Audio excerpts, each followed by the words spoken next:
Welcome to the Lone Jack Totally Off Track podcast, a family ran show with myself, Amanda, and my husband, Nolan, and my brother, Matthew, that is, well, a little bit off track. We will cover a wide range of topics. We don't take ourselves too seriously, and you shouldn't either. Thank you for being here, and we hope you enjoy the show.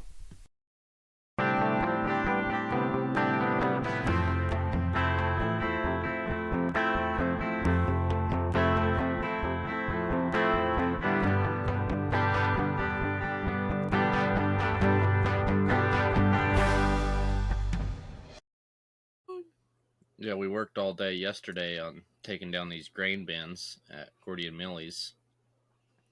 And then we went to the theater and watched the first part of season 5 of The Chosen. And then got home after midnight and got up at 6 to milk. And we're apparently just can't handle that kind of lifestyle. You guys aren't machines. No. I guess not. Well, I we think both had headaches. I think we were both feeling a little run down before yesterday, so Yeah. It's not like it was just yesterday. This last week was pretty. It's pretty rough. tough. Pretty tough, I guess. Yeah. How much coffee have you drank today? Because usually when I feel like garbage, a nice pot of coffee really brings you back. I haven't drank any yet. Nope, none. But the thing is, it's almost noon. Holy moly! From well, we haven't been up that long. we got up to milk at 6, and then we went back to bed for a few hours. Yeah, I called you at 9, and it was no answer. We were. So I was like, I figured, calling my sister at 9 in the morning on a Sunday was probably. Yeah, I was asleep. That's okay. We were kind of planning on going out back and continuing the work, but we called it quits. We did not feel good when we got up at 6, which, I mean, if we would have stayed up longer, we probably would have started feeling better, Mm-hmm. But, yeah, we're just pooped, and I'm not sure. Maybe we are maybe we're fighting off a sickness. Could be. I think so, because something's going around. Maddie had something, and I've heard from a bunch of other people that people are getting sick. So maybe we're fighting it off, because, my whole body is achy, and it's not from anything I've done this week, because I haven't...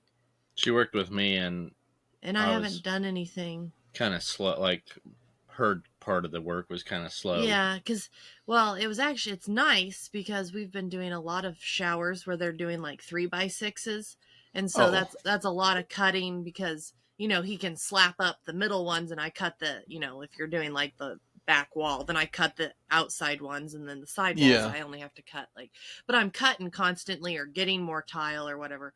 These, luckily, were 12x24s, which cover more space, and...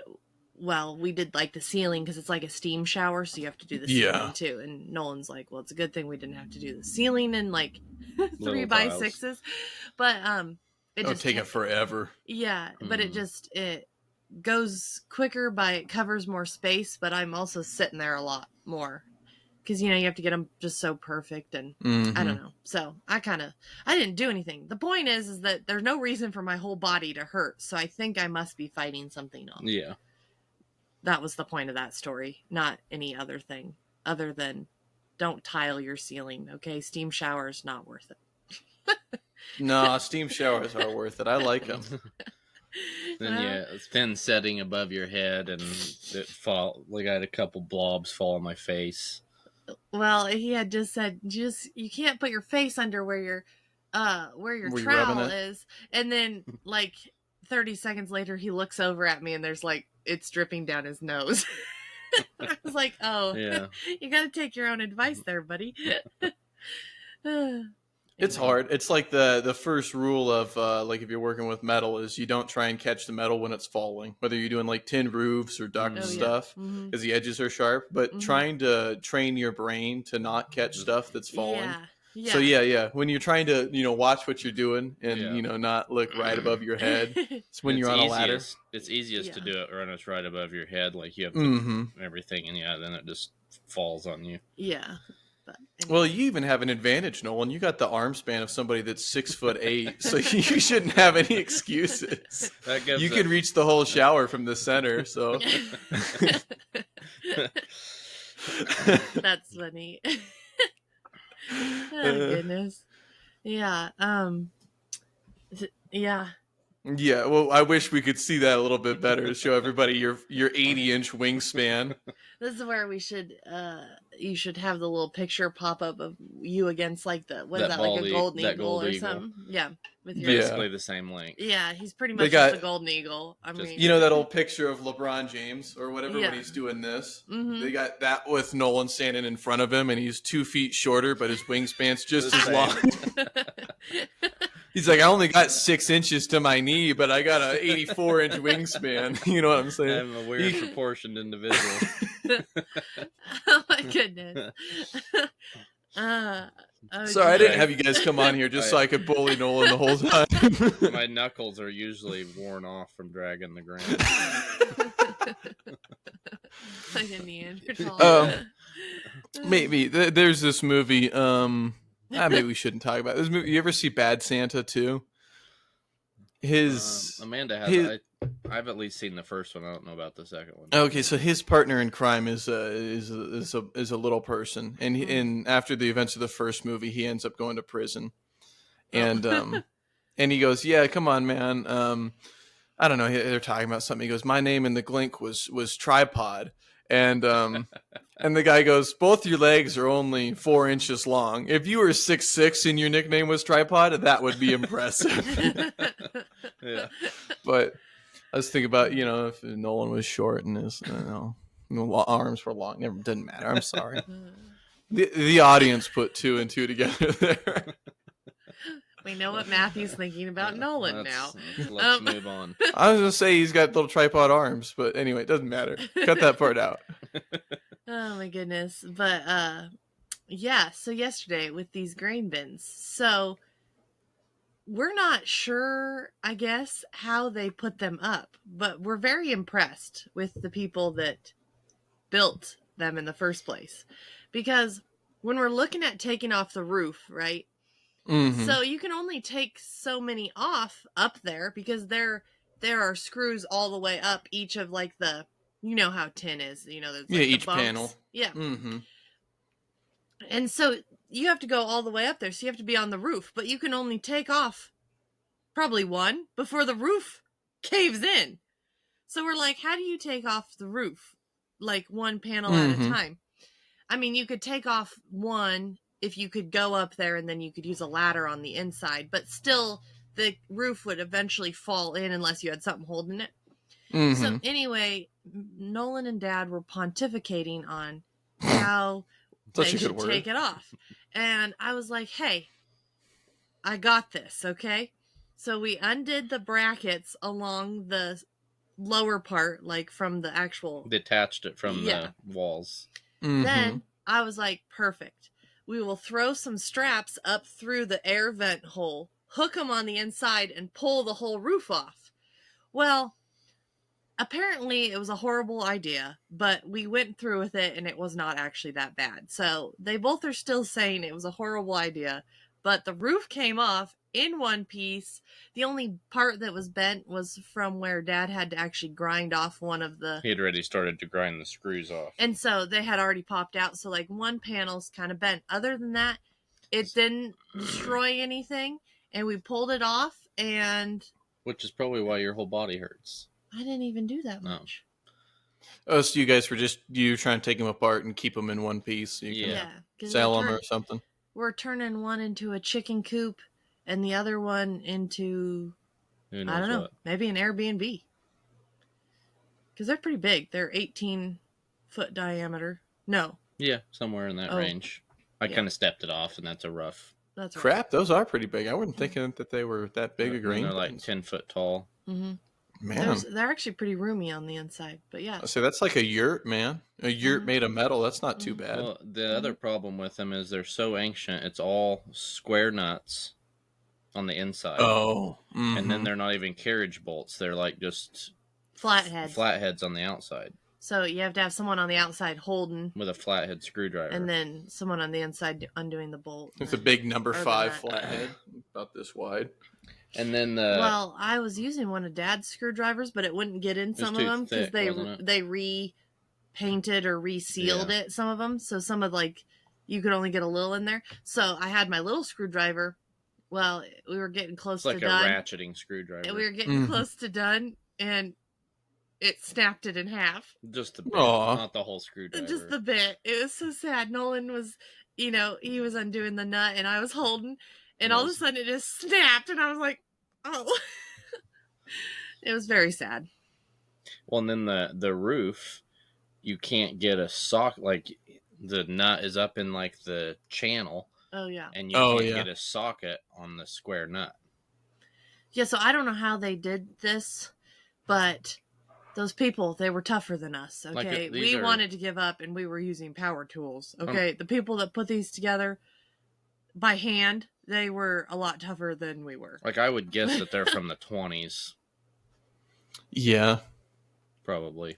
They probably held it with 2 flathead screwdrivers, get them wedged up in the channel and hold the nut, and the guy up top tightened it, because then once it got tight enough, it would bind. Maybe. Yeah. Well, Amanda, what we would call your idea is we would call that effing it in a circle. That's where you do something so wrong it ends up right. Doing something the right way by doing it the wrong way. That's called effing it in a circle. So that's kind of how your idea is. It's everything on paper was wrong. It shouldn't have worked, but it did. You did it in a circle. Well, I'm just saying, if they thought it was such a bad idea, why'd they go along with it? Hey, we didn't have a better one. We just still knew it was bad, but you just didn't have a better one. So it was the best idea we had. She did come up with the best idea at the moment. But the next one, we're going to get a mini excavator there to just rip it in pieces? No, just lift the roof off. And I don't see the mini excavator doing it. Okay, I've seen the mini excavator that he's getting at work. The thing's got no balls. Okay, no power. It's got nothing. Okay, it doesn't have the height. It doesn't have the reach. It doesn't have the strength. So I think the next one will be pulling off the exact same way we did the first one. Well, at least even if it doesn't lift it up, we can at least use that to move it instead of our own manpower. Even if it doesn't lift it up, it can at least help pull it. Okay.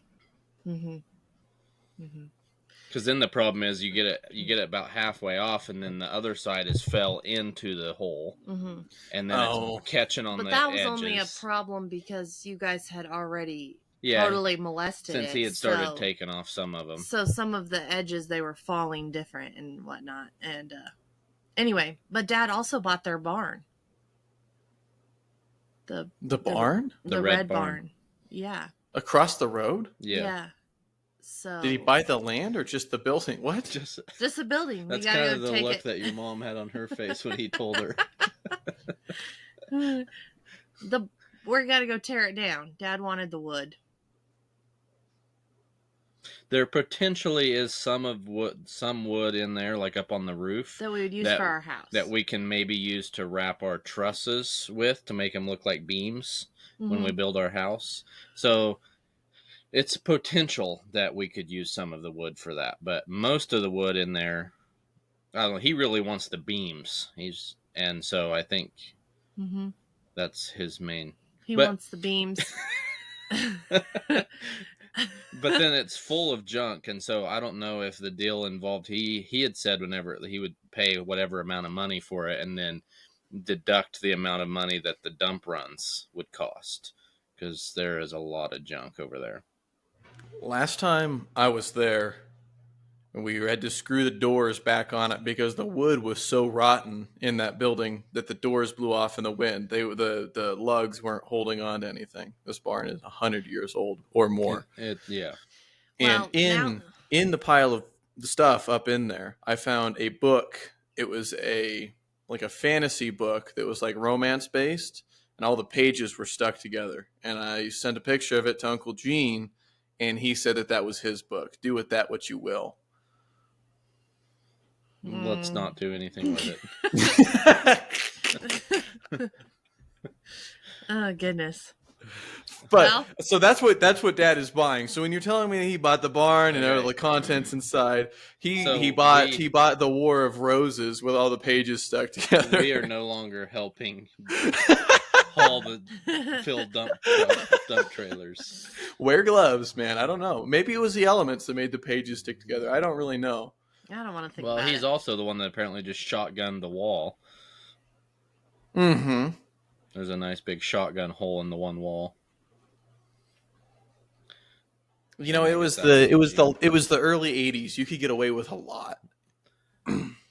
But the other wood that is good in there, I think, is on the sides. There's like the lofts, and all of those joists are like, you know, old true 2x8s, and they look good still. They are okay. Okay. Yeah. And then the other ones are like there's 1x8s or 1x10s that are up on the roof that the wood slats would have been attached to. Yeah. Which they got water damage from the roof leaking, but apparently that was 50 years ago because the roof has had metal on it for 50 years. So they still look stained. So I don't know. That's the only thing. I don't know how that would look. Like if you can wash it and what would happen, or if you can stain it and make it look better.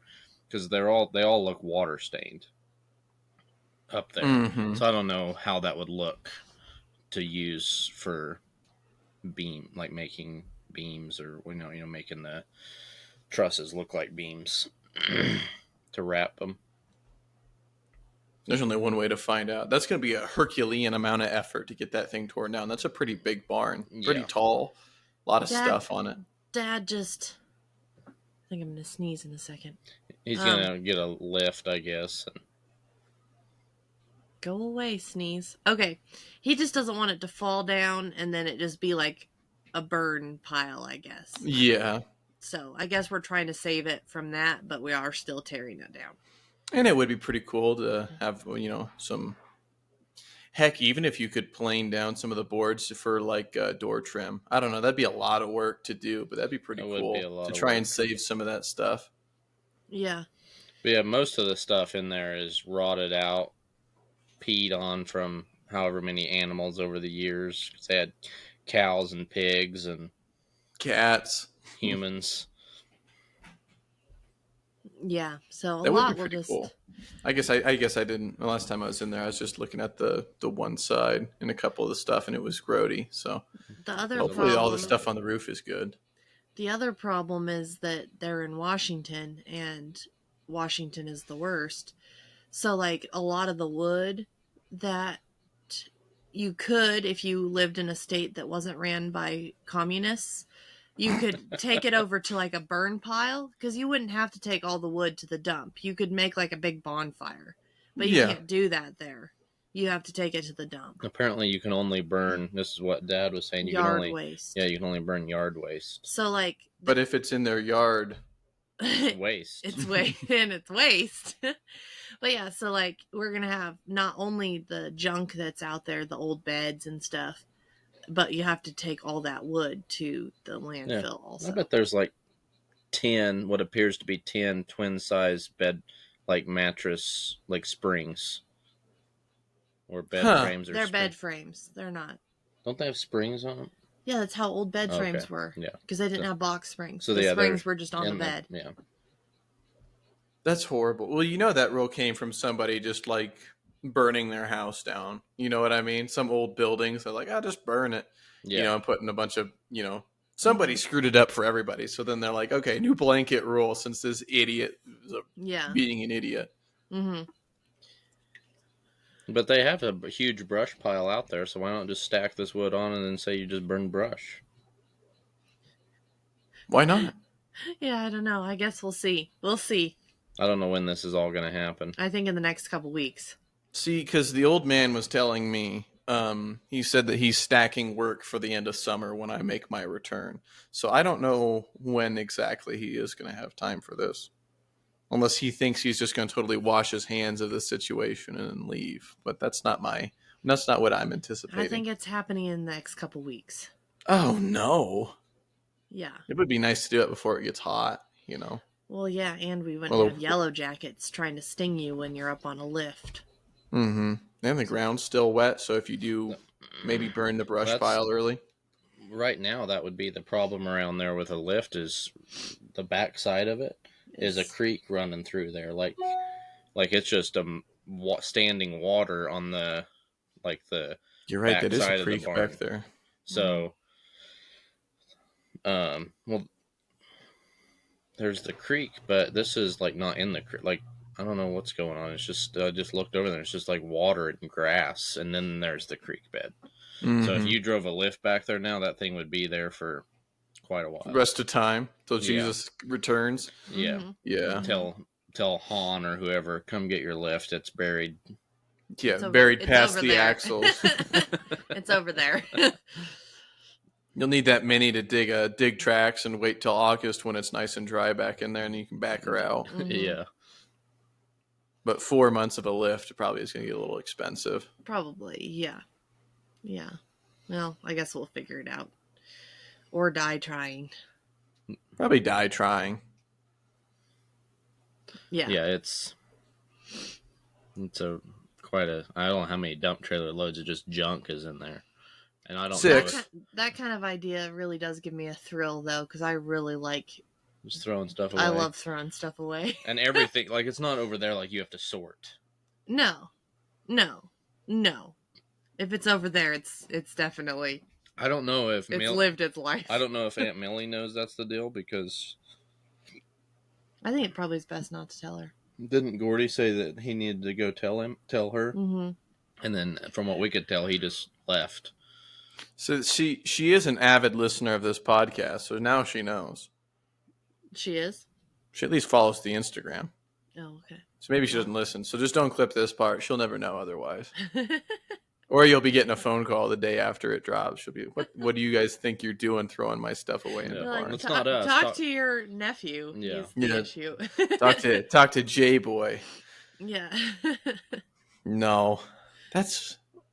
We used to do the storage unit stuff, right? So we'd buy the abandoned storage units. And I hated it at the time. That was the worst, because spending all your free times going through jean pockets because you found $1 bill in a jean pocket one time was, if I ever have to pat down a pair of jeans again, I'll probably end myself. But looking back on it, it was fun. I hated moving mattresses. I hated selling old couches. Actually, the selling part was kind of fun because it was always to college kids. So I'm sure we bought and sold the same, couch and mattress like 4 times, because the college kids would move out in the summer, and then, you'd see the couch you sold for $25 in a dumpster somewhere, and be like, heck yeah, man. But that was fun. But I was say maybe it's all stuff that's been water damaged. I said Jay can dust off the reseller part of his life and go through that stuff out there. You can sell those books. But it's probably all got waterlogged, because I know it did leak on the one side, the wind side. The siding was pretty bad. Yeah. Yeah. There's like a. That would be the west side. There right? will be no going through stuff. So if he starts sorting stuff, I'm leaving. Like, no, it's just trash. I mean, it's just trash. If you see any good books, pull them out. I'm most likely not going to do that. And I'm definitely not going to inspect any romance books that any uncle of yours has read. Yeah. So you were pretty brave to go through anything there. It all looks, it's all. It was right on the top. That's the only reason I saw it. It was right on the top. And I sent Gene a picture. Was it really his, or was he just teasing you? He might have been teasing. Actually, I don't know why else there'd be he's the only person in the family I know that read fantasy novels back in the day. So I'm sure it was his. Okay, yeah. He probably told Aunt Millie it was like a Bible study or something like that. And oh, sweet boy. He walked by and I grabbed his tail, and he took a few more steps, and he stopped and looked back at me and made that noise. He was betrayed, man. I don't know what he wants right now. Anyway, yeah. So that's our spring outlook. Tearing everything down. We're supposed to be getting ready to build a house, but, why not tear down a barn instead? And some other buildings. But the chickens, they need a home. Yeah, that'll be a good one for them. We just have That'd be a real nice home for the chickens. They'll love that. Hopefully it goes to get back together good. We're going to get obviously all new bolts. I was going to say, it's all sheet metal. You can screw it together with some self-tappers. And worst comes to worst. Some 1.5-inch self-tappers will just right down the whole thing. They already with some have pressure holes, treated. A couple hundred holes in them, so. Mm-hmm. Bunch of self-treated lumber on the inside, you're fine. There's already like a man-sized door on it. And not door, but you don't even have to cut a hole. No, that's all there. Mm-hmm. The doors were kind of bent. Teach the chickens how to go up. The doors were kind of in rough shape, so I don't know if we'll just end up putting like a wood door on it, or if we'll put those back on, or because they were all kind of bent and everything, but they would work. I'm gonna say we're just gonna put those back on. Your dad doesn't think so. If we're getting a free building, we're keeping it as close to free as possible. That's what I'm trying to do, but other people are talking about building just a different roof over it and everything. I'm like, I'm trying to reuse everything here. If we're going through this trouble, I'm not trying to spend another $1,000 on this thing. Yeah, free means free to me, not free plus 1,800. Yeah, new bolts, a new roof. That's new the tin. thing already. Like the new bolt thing is kind of a have to, in a way, because that would really be a pain putting back together the old crap, holding a flat head while you're trying to tighten it up with an ugga wrench. Yeah, we did get a 13 millimeter 12-point socket to work. Oh, that makes sense because that'll get on the squares. Yeah, then. like we tried 1/2 inch, almost worked. Tried a 9/16, and it was too big, but a 13 millimeter worked. It was just it's just like it's like 0.3 of a millimeter bigger than a 1/2 inch, so it worked.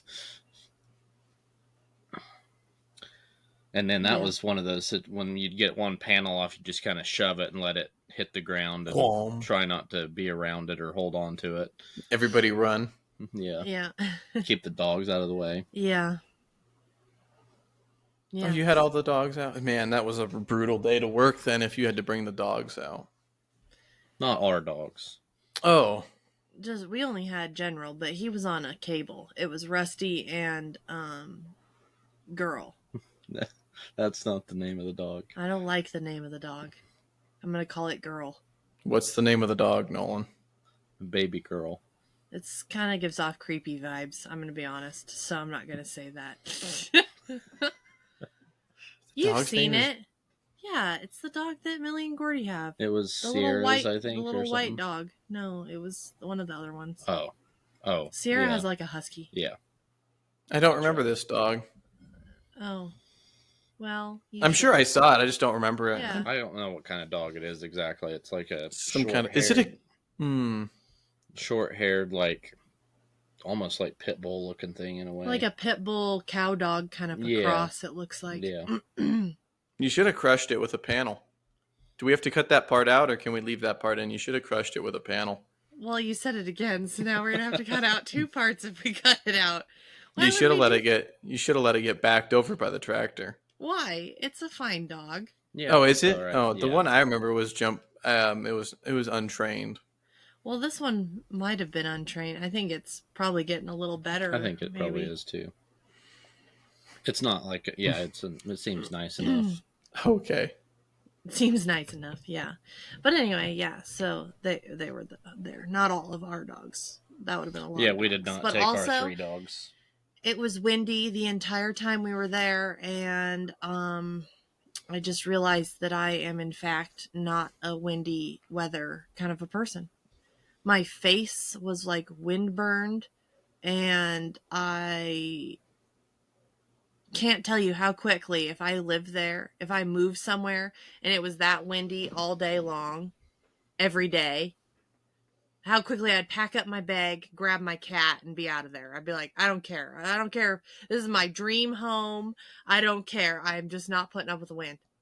Okay? We don't have any wind here. We got lots of trees to protect us, and that's how I like it. No wind, lots of trees. You got to admire those people that settled Wyoming. And it's just They're like, tough. yeah, we're gonna live right here, and it's like there's nothing that stops the wind except for our wagon for the next 1,000 miles in any direction almost. So we're gonna plant trees, and our grandchildren will be able to enjoy the windbreak. Well, when they came across Kansas, you know what they built their houses out of in that windy place? Didn't they use mud? Poop. Mud and buffalo chips. Yeah. Well, I know you burn buffalo cow chips. That's the only patties thing. and then they would burn. That's what they would burn to keep themselves warm too. Is like buffalo chips and cow chips and. I would have chose killing myself. I think that would have been a better option. There's a tiny little museum in Ulysses, and they have an old like a little cabin, or I don't know what you call them. It's not wood, but made out of a little shed, a little dugout. Yeah, and it's packed. It's just like they were tough. Dirt and like the straw or whatever all packed together, and that's what they built their home. That would have sucked to have been a settler, because you would have left in like the springtime, so you would have caught the humidity as you crossed like some of the middle states, and then from about Nebraska coming across, you'd have like a month of being like, is there anything on the other side of this sea of flat? You know what I mean? Yeah. Like we can see where we left a month ago when we turn around and look. I can understand why people are like, what, screw it, we're gonna settle right here. Right, we're stopping because we don't know how far this goes. Yeah. And then you get to the Rockies and it's like, wait, it's gonna take us a month to get on the other side of these mountains. Yeah, and there's nothing to eat between here and there. Yeah. Oh, lovely. Wild. All in their little wagons crossing the Rockies. They're tougher than I am. And then if you cross through Colorado, then you have all the desert and dry states to get through. I guess Utah's not too bad. And if you go through there was gold on the other side. Yeah, I guess if you went through Montana, there's even more flat up there. And then you get to the other side, and then it's all the rivers. It's like that would have been horrible. Yeah. Mm-hmm. Well, that's what I think about with like Lewis and Clark when you're like up in the northern Rockies up here, and they come over, like they get to the top of one peak and they look over and all they see is more peak, like it's just nonstop for a long ways. Like that would just been very discouraging. Yeah. Come out of Great Falls and get up in the mountains, and it's a long ways till you're out of the mountains. Mm-hmm. Yeah. So they came out of the mountains somewhere close to Weippe. Yeah. And when they got there, all the natives were friendly, because if they had seen white people, they dealt with like the French trappers from like Quebec and stuff like that. And most of the time they hadn't. So they were familiar with white people if they seen you before. So they were friendly. So they came out of the mountains and they were starving. And it was in the springtime. Sorry, it's right out there. And so all the Indians were like, okay, so we have camas bulbs because those went through the winter, and then we have fish from last summer. So it was like all kind of like half spoiled. But if you're accustomed to eating that, you're fine. And so, the Lewis and Clark expedition were like, finally food after, spending the winter in the mountains. And so they gorged themselves on like the spoiled salmon and the camas bulbs. And then everybody in their whole party got sick. They were both, constipated and then couldn't stop pooping, like kind of in a balance of that. That's because awful. camas bulbs will plug you up, and then rotten fish will give you food poisoning. Yeah. And so it's funny that they came out in a town that's spelled like Weippe. Well, I don't know. We always called it Weippe. Yeah. They came out in Weippe, and then they had horrible gastrointestinal illness, and then they missed the whole summer or the springtime of travel. They were trying to get on the rivers in the springtime, with the and get moving after, and they missed the whole like spring. They missed like 3 months of travel because they were just busy crapping and puking and. Wonderful. Yeah. And it's amazing. Only one guy died of I think he had appendicitis or something like that. And like in the first couple of weeks, he died of a pre-existing condition. And then, it was all good even through all that. Mm-hmm. Yep. And then they got over to the Oregon coast, and they're like, then they all get diseases over there. Yeah. Well, then they spent. It's funny. So we met with this guy. I think his name was Chuck Knowles or Charles Knowles when I was doing like homeschooling hybrid program or whatever. And he was like a Lewis and Clark expert. And so I met with him like 4 or 5 times. And he was, man, he knew everything. I wish he was alive. And I remembered half of what he told me. But they brought a lot of stuff on their trip, and a lot of it was to treat syphilis because they knew they couldn't keep the expedition away from the Indian gals. And so when they got over to the coast, they're having to deal with syphilis, and then of course it rains all the time, and That's disgusting. it rains all the time. And so they finally said, okay, this is worse in the mountains, so let's go ahead and head back. We found the end of it because they were mapping the whole thing out. And the original maps were really good, but if you can ever find a nice picture of those. And then they say that's where, I can't remember who it was, Lewis or Clark went crazy because on their way back, some tribe stole their horses and they caught up with them. And then Lewis, I think it was Lewis, he cut all their heads off and hung the peace medallions around their necks and then got the horses back. So the big joke was always that spending one winter in Oregon with all the rain just drove him crazy because on his way back. And I could see that, yeah. It's funny, all those guys, you either died when you were 35 or you lived to like 99. Because like Lewis shot himself like 6 times in the chest and was like, I'm afraid I can't die, and then cut his own throat. Then like everybody else died young, and then like everybody, and then like a couple of guys lived to like 95. It was once they got back. Wasn't he just depressed because he didn't have any more adventure or something like I that? think so. Well, no, he was depressed. He had to spend a week or a month in Portland, bro. You spend this winter in Portland, you'll be shooting yourself in the chest with a flintlock too, and cutting your own throat. Come on now. That's rough. No. But yeah, and then I went to a Boy Scout camp. It was called Camp Merriweather on the Oregon coast, and they had Camp Merriweather because Merriweather, right? And from Lewis and Clark, and the Fort Merriweather, they built like kind of a replica. In my mind, I picture a fort. It was just a cabin with a loose wall around it. Yeah, and they're like, this is pretty similar to what they said. They spent the winter in. It was like a small cabin, like 2 maybe like 8 by 8 rooms. And like a little outbuilding with a shed and like a little wall just around the outside. Yeah, I'd be cutting my own throat too after, a winter of, 20 or 30 guys in this little shack. Yeah. With syphilis. Yeah, with syphilis and and being moist all the time. Oh, you being moist all the time? That's gross. Just you saying that made me shiver. It's a shiver up my spine. Moist all the time. Yeah. So now we can drive through the country and be like, man, it's pretty, you can just see the sunrise or the sunset forever. Oh man, the rain is nice as you're driving through looking at the rainforest on the coast, but we're going through that on a horse with a backpack on. That would have been hell. Count me out. I mean, you drive along Highway 12 there, and even if, some of that is kind of where they would have came, but that would be rough on a horse and foot. And then at the time, there was no deer, nothing in the woods. They hadn't got chased off the plains yet, so there was nothing. Yep, in the high mountains. Not even a squirrel? I don't know. They acted like there was nothing to eat. There was no rabbits?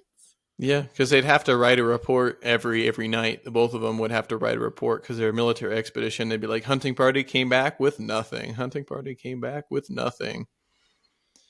Yeah, because all the animals we hunt in the mountains now, Nolan's right, there are plains creatures. 200 years ago, they maybe came into the foothills, but they didn't. No reason to go into the. That's why they were way bigger. The beefy Nez Perce. They had to. They headed east to go hunt every year. Get on the other side of the mountains to hunt. Come back with their elk. Their deer. Buffalo. Yep. It would have been cool to see, because they would write that like the prairie dog towns and like the herds of bison, they would never end. Like it would have been really cool to see that. Like they'd been like, yeah, we like marched for like 5 days and like the prairie dog town never ended. Yeah. It's like now it's like, there's prairie dog town here or there, but like just the whole middle America being like one big town basically would have been crazy. You know? And then like you see like a herd of like a couple hundred bison in Yellowstone, but like a herd of like 1 million is just like insane to think about. Like, because what was the one time they saw? Yeah, like it was probably like 1 million or something, and then whenever they woke up the next morning, they were they were basically in them, and then by the next morning they didn't even see they were so far gone they never saw them again. a herd of that much. That went on for like it was like a several mile long herd. Mm-hmm. It's like, man, that would have gone. They just kept trucking. They'd grazed that part of the world and went to the next. Yeah. Mm-hmm. Makes sense why the middle of America is the way it is. You got to feed, however many millions of bison. They just do a pattern. By the time they hit the other side, time to come on back, Yeah. It's just regrown. Yeah. It's wild. That's wild. That would have been cool. But alas, now we get to see it out the interstate, out the window on the interstate. Yeah. Oh, goodness. What concert are you going to? Going to make them suffer. Oh, my goodness. Come on now. You know me. I'm excited. I can see it. Here we go. This is a little more on brand. I get it. In May, we're going to go see a band called the Bridge City Sinners. They're out of Portland. They're like a I don't know, like kind of like a punk folk. I don't. That's maybe a bad, but they're nice. They make music you would listen to at least. Oh, okay. I don't know, country adjacent. It's not country music, but it's more like folk. I don't listen to just country. Prove it. Name any other artist. Go. Eminem. Oh, okay. 3 days grace. Now you're back into divorced dad rock. I'm into it. Yeah. Nickelback. Yeah. Yeah, you're not out of divorced dad rock yet, but Nickelback. What happened with them? If we did a 180 on Nickelback, I was like, Rockstar was like the best song in the world. And what is it? Their album Dark Horse, was that what it was called? It was great, and everybody hated them for like 10 years. And now they're back. They're back. I don't understand why anyone could hate them. Okay, maybe their songs are a little silly, but if you actually listen to them, their raw talent is just amazing. So. I don't know. I really appreciate it. If we had a bigger following, you might be getting hate, but we don't have a big enough following. Well, to get hate. No. I welcome the haters because you can only hate on, and then I think about like any of those guys, because like even Disturbed and the way he sings Sound of Silence is just really good. Yeah. Well, this band right here, Beartooth did a country album. I can't remember the lead singer's name, but he did one. I hate him, but I don't hate him. I don't vibe with his music. That's a better way to say it. That guy Hardy. I heard one of his songs on the radio. I tried to listen to one of his albums. He does like country rock, but he and the lead singer of Beartooth did like a collab. It was nice. I liked the metal guy doing country kind of music was a little better than the country music guy doing the metal. Well, it just shows how much talent they actually have. Is like those metal singers, they can really, I don't know all the technical terms, but like they can have their voice do almost anything and sound good. But then you have like country singers where if they kind of try to branch out too far, it's like, no, come back. no, your voice can't do that kind of stuff. Come back here. You guys showed me a video. Some guy was doing Back in Black, or he did part of the song, and it was really good. I can't remember who. Aaron Watson. Yeah. Oh, okay. Yeah. But he's not really allowed to do that He anymore. messed up his vocal. See, that's the thing. He messed up his vocal cords doing that kind of stuff. And so his vocal coach or doctor says no more AC/DC for you. We'll say Aaron Lewis was the lead singer of Stained back in the day, and they started off as a hardcore band. Yeah. And now he's settled on country. Yes, I guess you know what? You're proving a pretty good point there. Yeah, the metal singers are kind of Hey, that's why I don't think you can really have too much hate for any of them. Just because of their talent. Now, you might not like their songs, which, if you don't like Nickelback songs, then you need to get a life, okay? Go find some other podcast. If you don't like Nickelback, get out of here. We're a pro Nickelback pod. Oh, gosh. From a show with 3 subscribers, if one of you doesn't like Nickelback, leave. We're better off without you. Me and my wife will be the only 2 subscribers then. Because we're not even subscribers. Why aren't we subscribers? I'm subscribed. He was trying to be cool. So there's 4 of us out there. And Aunt Millie, so that makes 5. I don't listen, but I subscribe. Aunt Millie, if you don't like Nickelback, get out. If you don't know who they are, look them up. Oh, gosh. Look them up. They're a lot like the Oak Ridge Boys, Aunt Millie. You'll love them.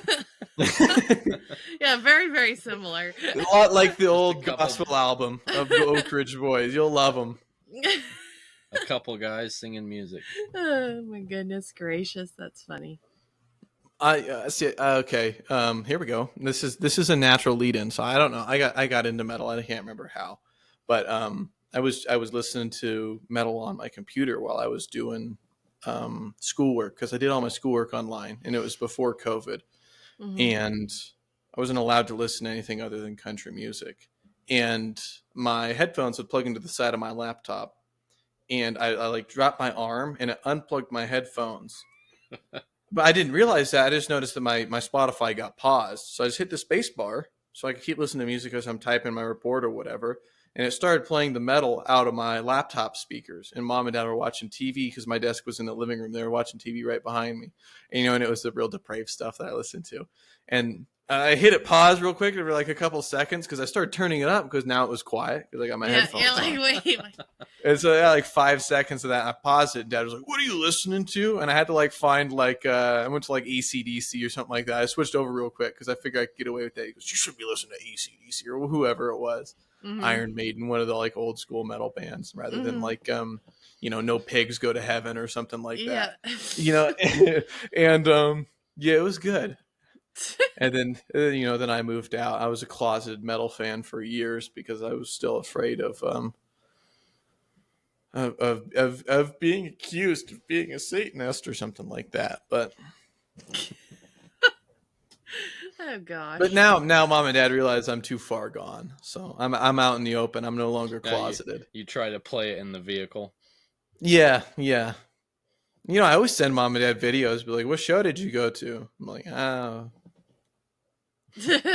here's 30 seconds of what it was like." And Dad was like, "Why do you want to go to the mosh pit if all you want to do is beat people up?" And I was like, "That's the fun part." And I was telling Maddie, I got punched in the throat by this big black guy in a mosh pit, and ever since then I'm out. I haven't been throat punched in a long time. And I was in the, doing all the stuff in the mosh pit. I got throat punched. I was like, "I'm done. Can't breathe. I'm out of here." I had a big bruise on the side of my neck. I'm good. The guy was just randomly swinging fists, or yeah, swinging fists. You get in the way. It's fun. You can let some aggression out. I've hit some people in the throat too. I'm sure. I'm just a little white dude, so it didn't make him feel like he got hit with a sledgehammer in the side of the head. Just felt like a toddler hit you. The guy was big. It was in slow motion. The music was playing. I just saw the fist. There was a back fist. You spin in a circle like this. I went, "Oh." I couldn't breathe for a bit. Yeah, crawl out of there. I crawled out on all fours. I was like, "I'm good." And that was like a year ago. I haven't been back since. But leave that to the adults. I'm in the back with the kids. Our Saturday night of just staying out till midnight watching a show. You going to a concert on Sunday night is... You're tough, is what he's saying.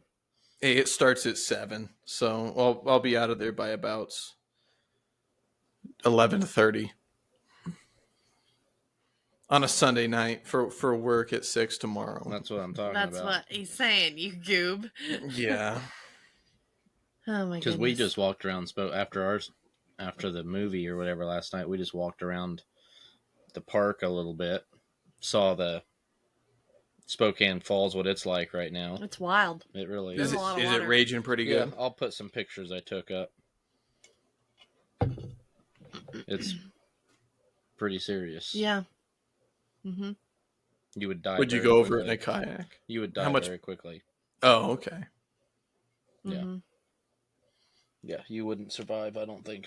I think it's unrunnable for professionals. I thought about jumping in. Thinking about all the work you have to do this spring, you're like, maybe I just... She was like, "Is that water, or you think it's cold?" And I'm like, "Yeah." I'm sure it's freezing. It's probably all of 44 degrees, maybe 42. I don't think you'd be too worried about the water temperature after a second, though.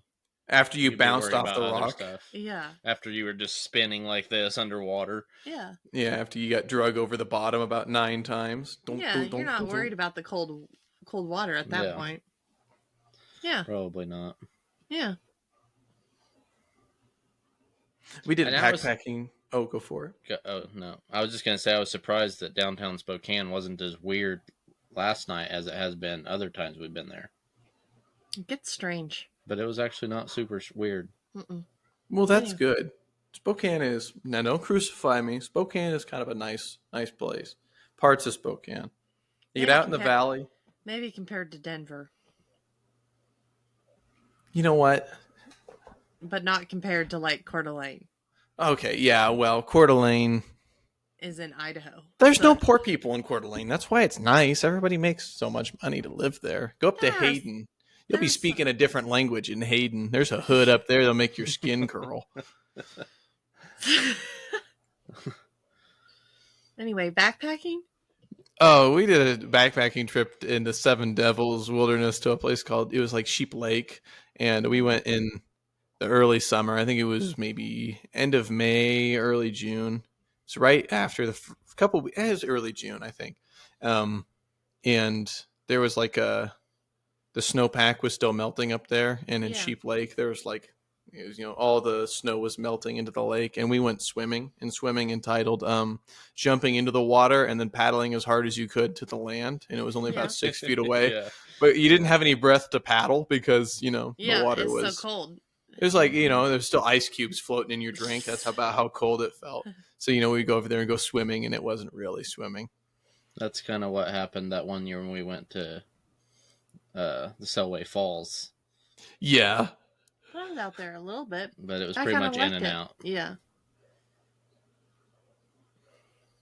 And some college girls showed up on that trip backpacking. And, we were all of about 12 trying to show off jumping in the cold water. I wish I had a time machine to go back because, You were flexing your little arms. And oh, me, I was about 5'2", 92 pounds. I was probably about 82 pounds, actually. I mean, these college girls will probably go for me, once I jump in the water here.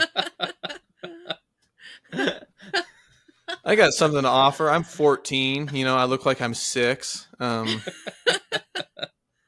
Mature for my age. Just tell them I'm 6. Making me look a little older.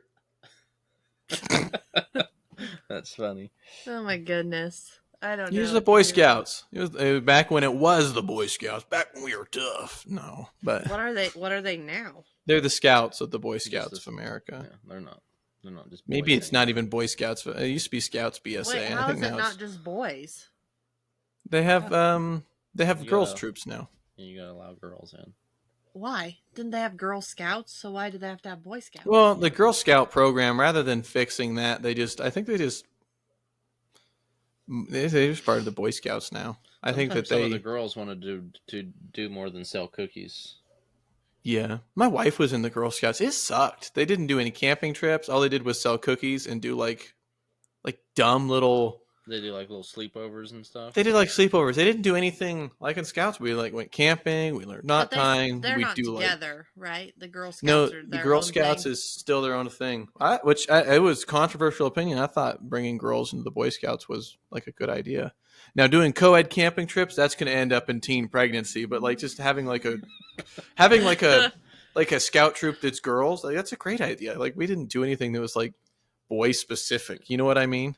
Mm-hmm. But yeah, I was more meaning for the camping trips and stuff, not because they taught us first aid. We'd go to the fire station. They teach us heavy bleeding first aid. I don't know, stuff that's nice to know. Yeah. Start fires, camping trips. I don't know, knot tying. Was your chapter or whatever at Laird Park?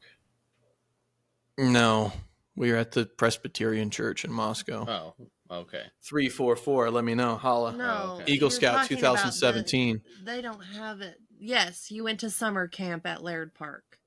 Oh yeah, Camp Grizzly. Yeah. Lakeside. You know what's up? Didn't you do something weird with potatoes and stuff there? Yeah. It looks like you just outed him. Well, you kind of reminded me. So we were trying to do utensil-less cooking or minimal utensil cooking. We were trying to, because you can only make spaghetti was what we had every camping trip because spaghetti's easy. Brown the meat, pour the sauce, boil the noodles, you got spaghetti. Because doing I don't know, actual meals was above, a 12-year-old's capacity on a camping trip. Which also I thought was crazy. I liked it, but they're like, hey, you're like 11 when you get in the Boy Scouts. So you get like a bunch of 6 other 11-year-olds around you and they'd be like, cook this raw meat and eat it.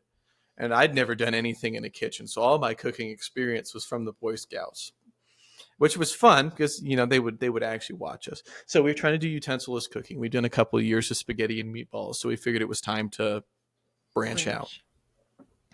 And they, you could always go to the adults. We were a boy-led troop, but the adults would always give input if you asked. But you'd never ask because you know everything because you're 14. And they said, well, I was thinking, what can we do that's utensil-less? And, baked potato in the campfire. You wrap your potato in tin foil. You put it in the campfire for like 30 minutes. You're good to go.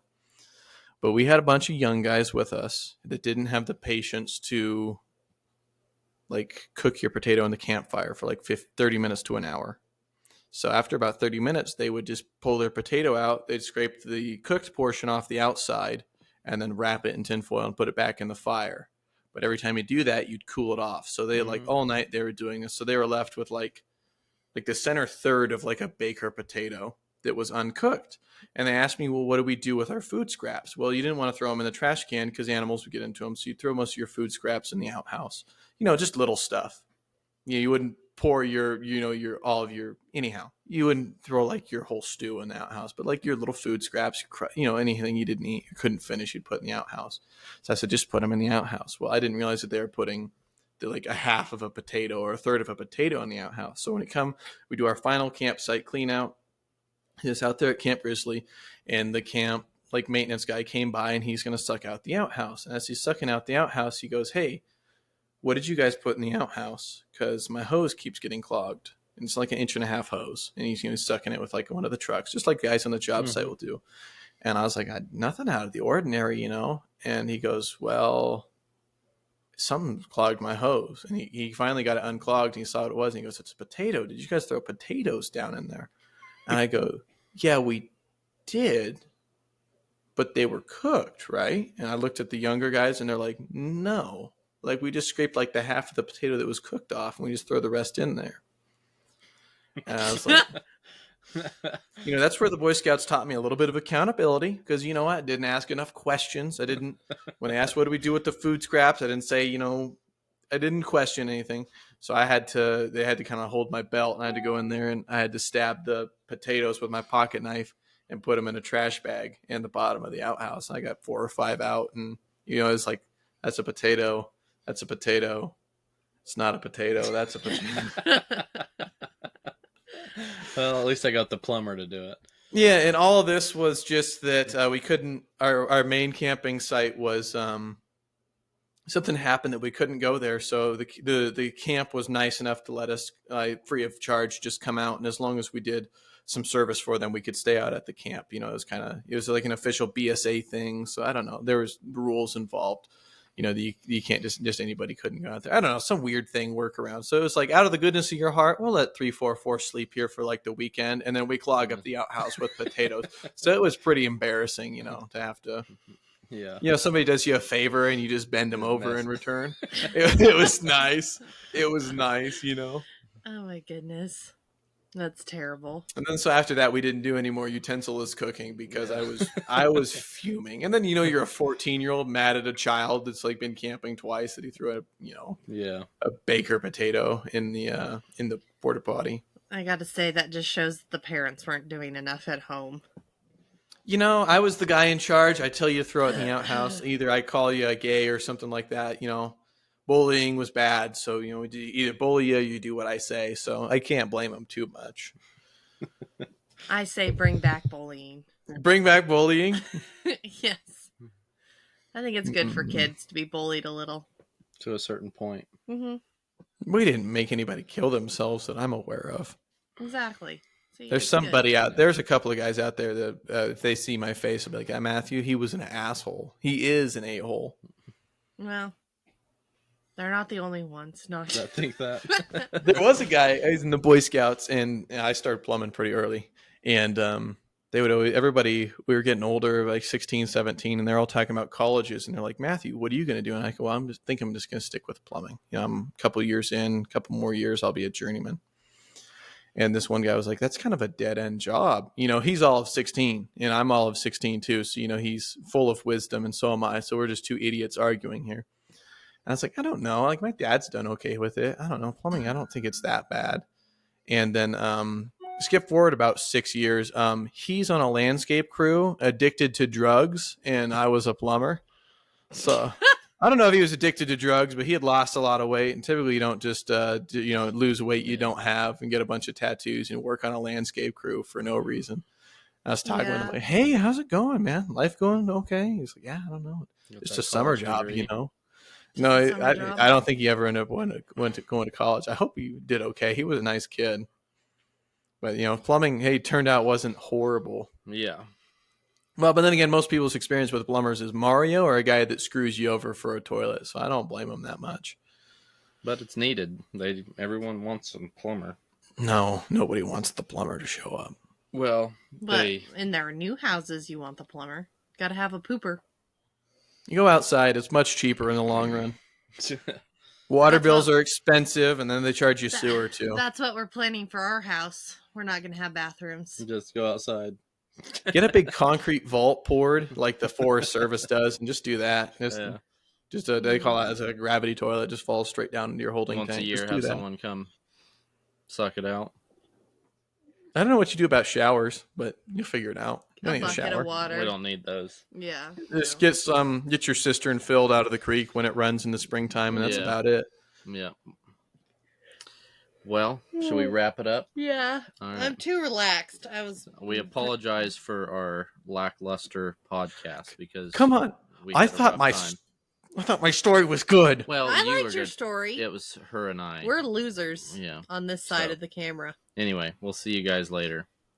All right. Peace out.